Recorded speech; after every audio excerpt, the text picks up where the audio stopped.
He is speaking of those who have had their hearts purified from the overarching power of negative thoughts and negative tendencies.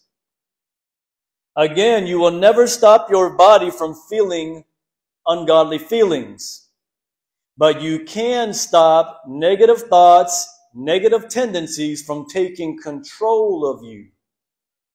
So when he says this, he's talking about those whose hearts have been purified from the power of negative thoughts and negative tendencies.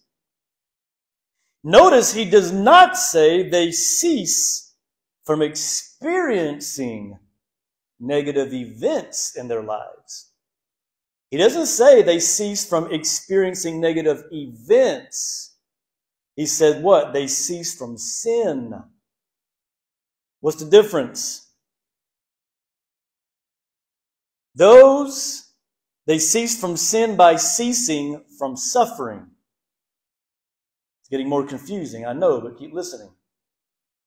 They cease from sin not because they do not experience negative events, but they cease from sin by ceasing from suffering.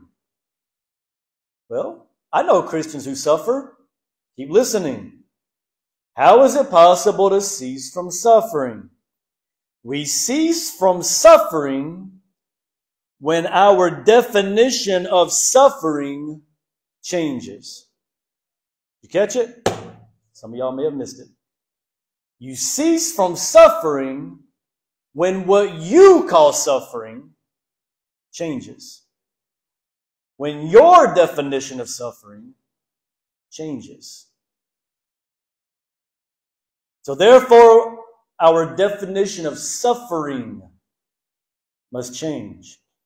Ancient Roman philosopher Seneca once said this. He said, there are more things likely to frighten us than there are to crush us.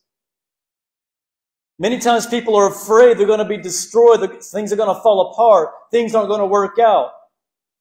And the very things that they're fearing are nothing more than a fear, and they never crush them like they think they will.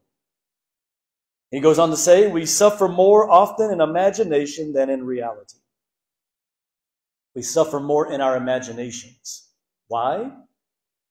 Because of our definition of suffering.